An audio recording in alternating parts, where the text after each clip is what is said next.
different level. You won't see nobody like me for like 12 other years. You see what they do all the time. I'm different level. You crazy? You can't even coach my type of style.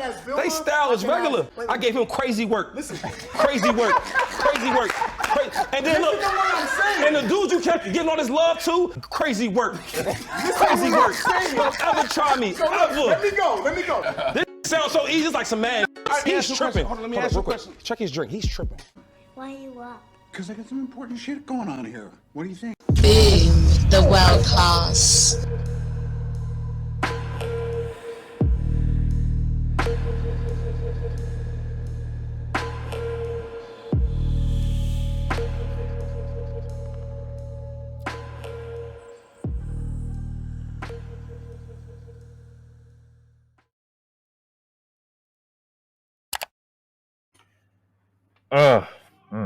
Let's hear it. The hotel's maintenance worker at the time appeared on the video 1 minute later.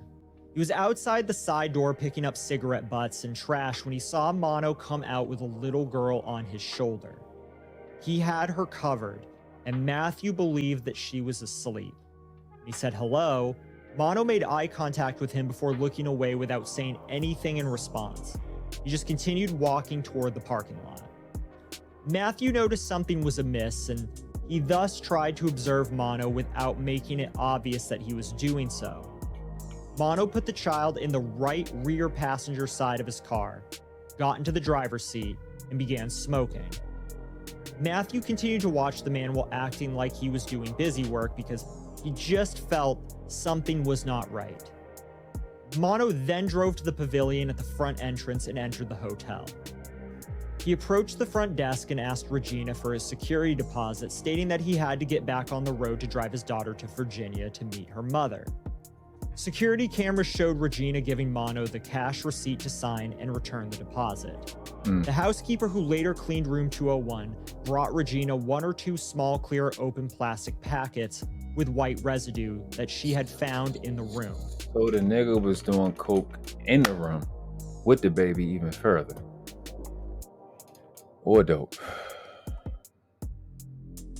Harrison Tribe Media Group, what's up? The Says is in the building. Yeah, Gore. This is heavy, my nigga. This is tough. This is tough building, bro. This is heavy. Damn. Do y'all think the baby was already dead when they came out? You think she was already, before we go any further? Yeah, Bro, I'm never ready. I ain't gonna sit there and hold you. I'm never ready for these conversations. That's why I let my guy Palmer, I think he just went live on the check-in. That's why I let him do these things, because I'm liable to cry at any moment, to be honest with you. Because it's like, it's frustration more than sadness. It's like I can't do nothing about it. You know, so I was always one of those. Most of my cousin and me get super angry and cry. But it's like stuff with children, like stuff like this. I can't. Like, I'm not about to sit up here and act like super macho. This shit is a lot. So what do y'all think? Do y'all think that the baby was he already killed her by then, or?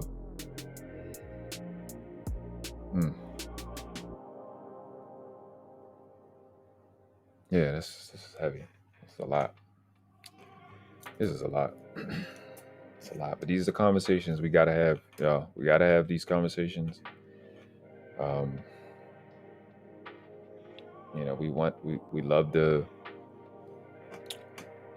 parent praise for doing well. So we gotta do the maintenance stuff. And I know it's difficult, but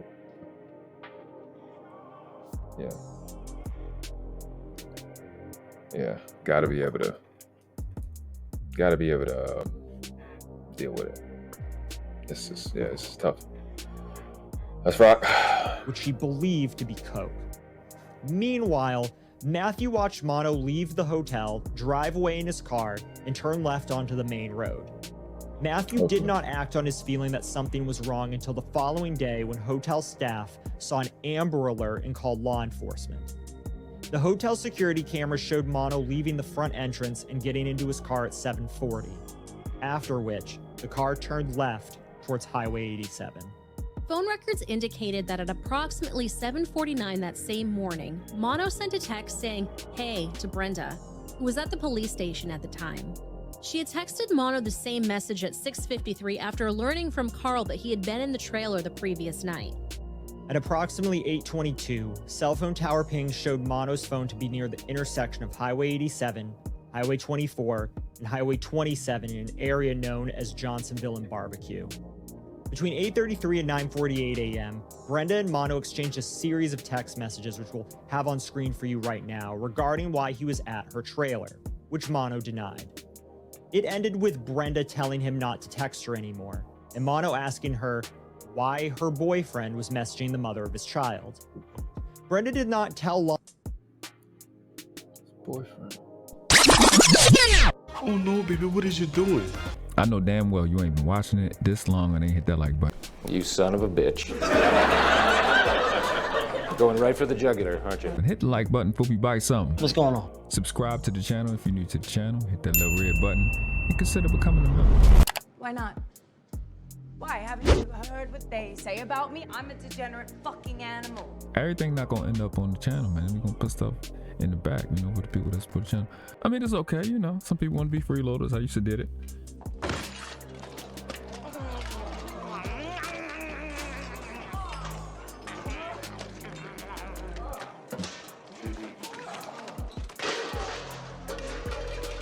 Cash App, IG, link, it will be in the description. Also the email, find something you want me to react to, man, hit me up in the email. Now let's get back to the video. Appreciate you. Brenda says, "Don't text me no more." Mono says, "Sure, whatever." Why your baby dad called my baby mom asking for me? What the hell is going on? Are you serious? Let me see that. 3 and 9:48 a.m., Brenda and Mono exchanged a series of text messages, which we'll have You been in my house. on screen for No, why? you right now, regarding why he was You lying. at her trailer, which Mono No, can I come through? No, can I come though? denied. Yo, you got the baby. This nigga crazy. It ended with No. Brenda telling him not to text her anymore. Damn, it's and like Mono that. asking her why her boyfriend was messaging the mother of his child. Brenda did not tell law enforcement she was text messaging Mono while she was at the station Because they was looking for your ass, nigga. because she 'Cause didn't everybody know you got that damn baby. want to assume anything at that point. For the same reason, she did not immediately tell police what Carl had said about seeing Mono in the trailer. Regina Bacani finished her shift at the Comfort Inn and Suites at 3 p.m. and reported back for the 7 a.m. shift change the following day. She and coworker Jacqueline Lee then noticed an Amber Alert on the hotel's computer screen. Jacqueline thought the Hey, and I think if, you know, y'all listening, we gotta, I know you get them loud ass Amber Alerts that go off on all your tablets and all your extra phones and shit, but we gotta start paying these things a little bit more attention. Because this shit, abductions do happen. They happen. And as many people chip in, it gives the baby the best opportunity to live. picture on the screen was Because they apparently the stats is they kill the children pretty quick after they grape them. After they get there, whatever, because they're panic. I guess they do it out of lust and rush, and then they get the baby, and it's like, I don't want to be caught with the baby, and they kill the baby pretty quick. I forgot the exact stats, but it's something I read a while ago. So, but I like how they're explaining it, and they're emphasizing, you know, the contributions of the witnesses that were around, being made aware about the Amber Alert. Obviously, the baby fitting in the description and stuff like that, because so many cold cases would go on, and obviously I think this is going to lead to them knowing who he is and getting him apprehended, so he's not out running free, hurting more children. So yeah. Yeah. Gore says it could happen to anyone. Educate yourself and stay vigilant. Yeah, I mean, we this is a main part of, like, I don't know what people's goal is in this space. My goal is for shit to be the way it's supposed to be, so we can, live the way we're supposed to live. I know that's vague, but there's an understanding. So, I mean, we got to start here with the next generation of human beings being preserved and not having their humanality and their humanity ripped from them from predators and bad parents and neglectful parents. And there's a lot of good people that come out of poverty situations. So poverty is not the excuse for degenerate behavior. It's not. It's a lot of people around most of the world. I'll say about a good 60-something% of the world is in what we designate as poverty, and you have peace and good quality people working hard. So that's not an excuse. So we have to find a way to preserve the children, so that we're not whining about these 304s this, these women ain't this, these guys ain't this, and all this other shit. When you have an opportunity to fix it for the next coming years with these children and protecting them from fucking predators that you obviously and clearly put them in danger with, as the stats show. Is that of the same child that she observed with a suspicious man the previous morning, and so she called the Amber Alert hotline. Forensic technician Jennifer Slish responded to the call and processed room 201 for evidence. The hotel manager advised her that the bedding had not been changed, but the trash had been taken out and a towel had been removed before staff became aware of the situation. 2 comforters from the beds in room 201 were among the evidence that she collected. There is no other disease I can think of where people just expect you to fix. Okay, I skipped it. Fayetteville Police Department Captain Charles Kimball was responsible for the logistics of trying to find Shaniya. Based on the video from the hotel, police believe Mono had been with Shaniya and that she was still alive. Right. After obtaining Mono's cell phone number from his mother, the police gave the number to FBI Special Agent Frank Brostrom, who began an analysis of his phone. Agent Brostrom testified that the National Center for Missing and Exploited Children had already notified the FBI about the case. According to Agent Brostrom, when the FBI receives a notification of a missing child, agents immediately contact local law enforcement to offer assistance. Brostrom contacted Sergeant Chris Corsion of the Fayetteville Police Department, who quickly invited Brostrom to come and help with the search for Shaniya. Agent Brostrom arrived at Sleepy Hollow on the afternoon of November 10th. Mono's cell phone data was analyzed by Special Agent Michael Sutton of the FBI Cellular Analysis Survey Team. When Special Agent Sutton received the electronic information from Mono's cell phone, he performed an initial analysis, created some rough draft maps, and provided Agent Brostrom with an initial search area in the Highway 87 area along Highway 27. Following the FBI's recommendation, police began searching for Shaniya in the area around Highway 87 from Spring Lake towards Sanford. Having received offers of assistance from volunteers and different law enforcement agencies, investigators mobilized a huge search and rescue effort. Yeah, I'm just, I'm in my research geek mode and my active listening shit. I'm just listening, compiling the information and seeing the procedure, and I'm thinking in the same way he's speaking. So I'm just trying to see, taking in like how serious they took this situation, and waiting for the next piece of information to see what actually happened to this girl and why did they come to the conclusion that the mother, who hasn't really been mentioned, so some information is going to come because the mom name is Antoinette Davis, right?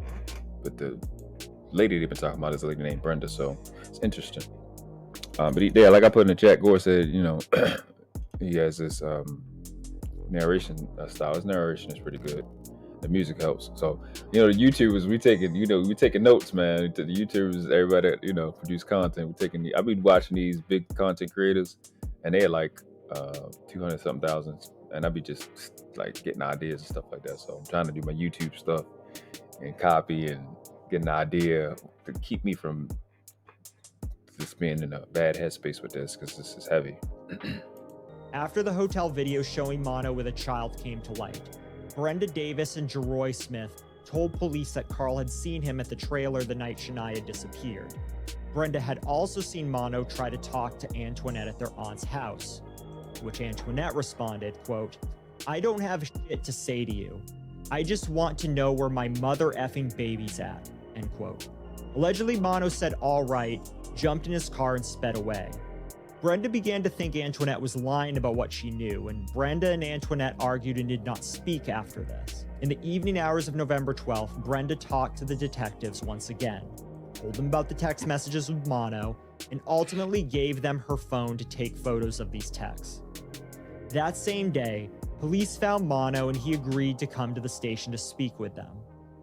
Police also located his Mitsubishi Galant, which was backed into a space at the Mount Sinai apartments away from his residence on Washington Drive.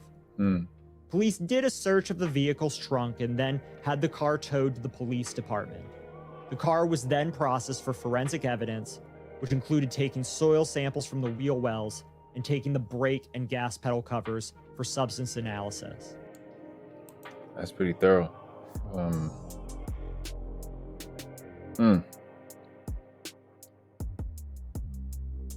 So we get the first indication of the mom being Antoinette Davis. Antoinette, what the fuck is her last name? What was it? Yeah, Antoinette Davis. I guess she was married to a nigga. Versus the Brenda one, who was a sister. Giving strange behavior. So if he spat her off talking to her, why didn't she didn't see the child? That's weird. Hold on, let me go back. Cause that just kind of stuck out to my head. Like, what? The stuff that he said. Go back a little bit. Being received offers of assistance from volunteers and different law enforcement agencies, investigators mobilized a huge search and rescue effort. After the hotel video showing Mono with a child came to light, Brenda Davis and Jeroy Smith told police that Carl had seen him at the trailer the night Shaniya disappeared. And those are the two people that was in that trailer that night. The sister, that's the aunt, the Brenda lady. Brenda had also seen Mono try to talk to Antoinette at their aunt's house, to which Antoinette responded, quote, "I don't have shit to say to you. I just want to know where my mother effing baby's at." And the girl Antoinette, which is the mom, said that to the chick that's the Brenda lady who had the girl at that time that she was taking. End quote. Allegedly, Mono said all right, jumped in his car and sped away. Oh no, he said it to her. Okay, she said it to him. So what, like, okay, so that conversation. Okay, so she witnessed those. The girl Brenda witnessed. My bad. I'm slow right now. The girl Brenda witnessed Mono and whatever her name is, Brenda, having this conversation and them speed off. That prompted her to give her phone to the cops. Brenda, which led to him getting arrested. Began to think Antoinette was lying about what she knew, and Brenda and Antoinette argued and did not speak after this. In the evening hours of November 12th, Brenda talked to the detectives once again, told them about the text messages with Mono, and ultimately gave them her phone to take photos of these texts. That same day, police found Mono and he agreed to come to the station to speak with them. Police also located his Mitsubishi Galant, which was back. It's like at this point, you already know the little girl's dead. That shit suck. Y'all know it's coming. Y'all know it's coming. Y'all already know it's coming. It's like you want to hear it, but you don't want to hear it at the same time because you don't know how bad it's going to be. All right. I'm sorry, I got lost in a train of thought of just all that goodness I just heard. Washed.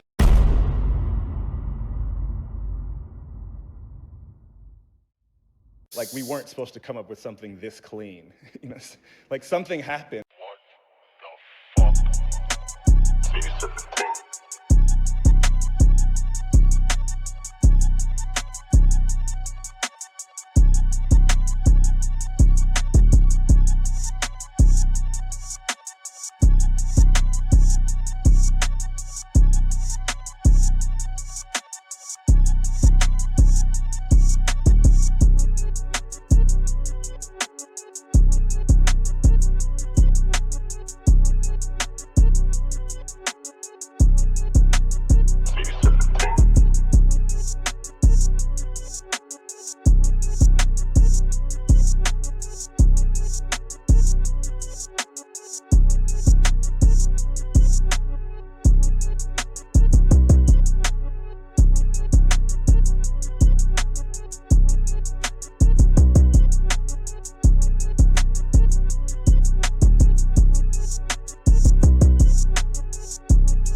We didn't do this because we like you. We did this because we are you. Boom, the world class.